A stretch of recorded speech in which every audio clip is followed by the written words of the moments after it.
పోతా ఉన్నారు. So what next మాజీ సీఎం అని భవిష్యత్ ఏంటి? బీజేపీలోకి వెళ్ళలేక ఇటు ఇండియా కూటమిలోకి వెళ్ళలేక అదే ఇప్పుడు పాపం అటు ఇటు సతమతం అయిపోతున్నాడు జగన్మోహన్ రెడ్డి. ఊపిరి ఆడటం లేదు సార్. అతని మానసిక ఆందోళన మీరు చూస్తున్నారు. ఈ రోజు ప్రెస్ మీట్ చూస్తే మీకు అర్థమవుతుంది.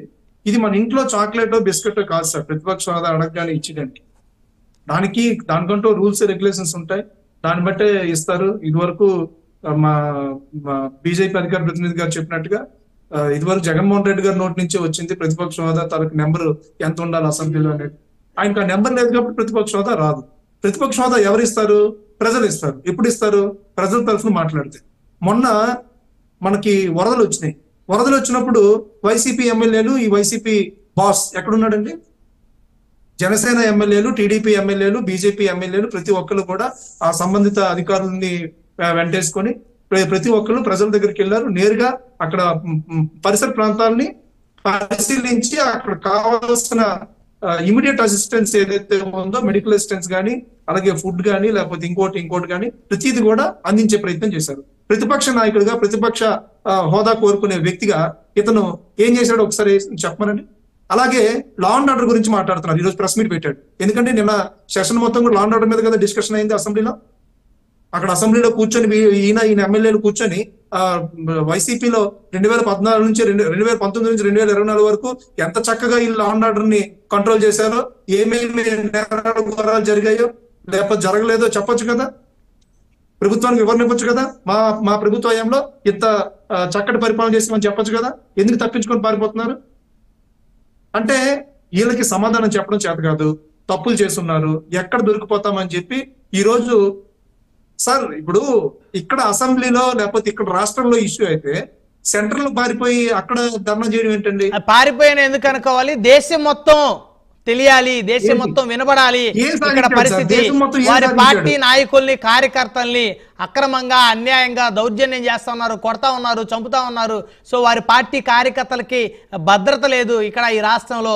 సో కాబట్టి ఈ ఇష్యూని నేషనల్ వైజ్ ఇష్యూ కనుక చేస్తే అప్పుడైనా సరే ఇక్కడ వారి పార్టీ నాయకులకి, కార్యకర్తలకి భద్రత ఉంటుంది అనేటువంటి ఉద్దేశంతో వారు ఢిల్లీ పోయి నిరసన చేయవచ్చు. తప్పే ఉంది? చేయకూడదని ఏమైనా ఉందా? చేయొచ్చు, తప్పేం కాదు సార్. బట్ ప్రభుత్వం వచ్చి ఎన్నోళ్ళు అవుతుంది? అప్పుడే పరిపాలన పాడైపోయింది. శ్వేతపత్రాల మీద ప్రభుత్వం దృష్టి పెడుతుంది. ప్రభుత్వానికి బాధ్యత ఉంది. ప్రజలకి శ్వేతపత్రాల ద్వారాగా ప్రభుత్వంలో ఇలా జరుగుతుంది, పరిపాలన ఇది, మన అప్పులు ఇవి, మన ఆస్తులు ఇవి, ఆ శాఖలో మనం వాడిన డబ్బులు ఇవి, మిగిలిపోయిన డబ్బులు ఇవి, దారి మళ్లించిన డబ్బులు ఇవి అని సూటిగా చూపించాల్సిన బాధ్యత ప్రభుత్వానికి ఉంటుంది. జగన్మోహన్ రెడ్డికి ఆ బాధ్యత లేదు. కాబట్టే అతని ప్రభుత్వ హయాంలో ఏ రోజు కూడా శ్వేతపత్రం ఒకటి కూడా రిలీజ్ చేయలేదు. ఎన్నోసార్లు మేము డిమాండ్ చేస్తాం శ్వేతపత్రం రిలీజ్ చేయమని చెప్పి. ఈ రోజు వరుసగా మన ఎన్డీఏ ప్రభుత్వం ఇక్కడ ఆంధ్రప్రదేశ్ లో ప్రతి ఒక్క విషయంలో, ప్రతి ఒక్క అంశం మీద కూడా శ్వేతపత్రం విడుదల చేస్తుంటే ఆయన చేసిన తప్పుని ప్రతి ఒక్కదాన్ని కూడా ఎత్తి చూపిస్తుంటే ఇప్పుడు నొప్పి వస్తుందా? ఇప్పుడు ఏదైనా కూడా గతంలో జరిగిన తప్పుల్ని మాట్లాడుకొని దాన్ని ఎలా సరిదిద్దుతున్నాం అనేది ప్రజలకు తెలియజేయాల్సిన బాధ్యత ప్రస్తుతం ఉన్న ప్రభుత్వానికి, పార్టీలకి ఉంటుంది. అదే ఇప్పుడు తెలుగుదేశం పార్టీ, జనసేన పార్టీ శ్వేతపత్రాలతో ప్రజలని మభ్య పెడతా ఉన్నారు. శ్వేతపత్రాల వల్ల అసలు ఉపయోగం ఏంటంటున్నారు సార్? ఒకవేళ శ్వేతపత్రాల్లో తప్పు ఉంది, అసెంబ్లీలో కూర్చుని మాట్లాడయ్యా. సార్ ఇప్పుడు 2019 నుంచి 2024 వరకు అమ్మఒడి కార్యక్రమం ద్వారాగా ఎలా అయితే స్టూడెంట్ కి మినిమం అటెండెన్స్ లేకపోతే అమ్మఒడి ఎలిజిబిలిటీ తీసేశాడో, వీళ్ళకి కూడా అసెంబ్లీలో మినిమం అటెండెన్స్ లేకపోతే వీళ్ళకి జీతాలు కూడా ఇవ్వకూడదు. ఈ 11 మందికి అసలు వీళ్ళ ఎమ్మెల్యే తాలూకా అభ్యర్థిత్వాన్ని కూడా రద్దు చేయాలని చెప్పి డిమాండ్ చేయాల్సిన పరిస్థితి వస్తుంది. దేనికంటే వీళ్ళు గెలిపించింది? ఈ రోజు పులివెందుల ప్రజల కోసం లేకపోతే మిగతా 10 మంది గెలిచిన ఎమ్మెల్యేలు ఆ నియోజకవర్గం కోసం మాట్లాడాల్సిన బాధ్యత వాళ్ళకి లేదండి?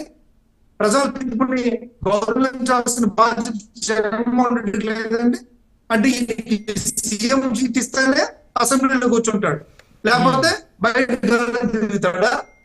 ఇప్పుడు ఈ రోజు ప్రజల్లోకి రాలేని పరిస్థితుల్లో జగన్మోహన్ రెడ్డి ఉన్న రాష్ట్రంలో మాట్లాడాలి, రాష్ట్ర ప్రజల తాలూకా అభిప్రాయం తెలుసుకోవాలి. అప్పుడు నువ్వు ఢిల్లీకి పరిగెట్టాలి.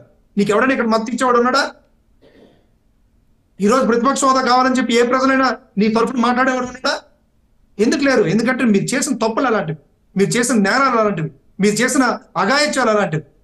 పరిపాలన మొత్తం కూడా చెడగొట్టేసి రాష్ట్రాన్ని అప్పుల ఊబిలోకి దించేసి రాష్ట్రాన్ని రావణ కష్టంగా మార్చేసిన ఘనత జగన్మోహన్ రెడ్డి.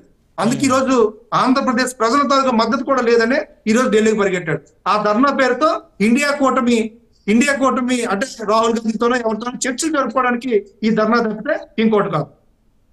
ఈ రోజు ఇండియా కూటమిలో మేము భాగస్వామ్యం కాదని చెప్పి జగన్మోహన్ రెడ్డి అంటున్నాడు. అంటే ఇంకా జనాల్ని మభ్యపెట్టే ప్రయత్నం చేస్తున్నాడు.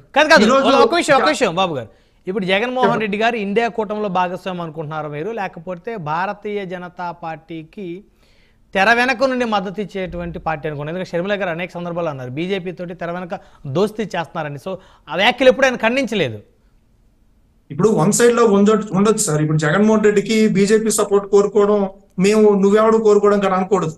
బీజేపీ ఒకరు జగన్మోహన్ రెడ్డికి సపోర్ట్ చేస్తే మేము అడుగుతాం, కానీ జగన్మోహన్ రెడ్డి బీజేపీ సపోర్ట్ కావాలని కోరుకోవడం మేమైతే తప్పట్లేదు. ఎందుకంటే ఆయన తప్పులు చేస్తున్నాడు, ఏ రోజైనా జైలుకి వెళ్ళిపోతాడని చెప్పి బీజేపీ మద్దతు కోరుకు ఉండొచ్చు. అలాగే అట్ ది సేమ్ టైం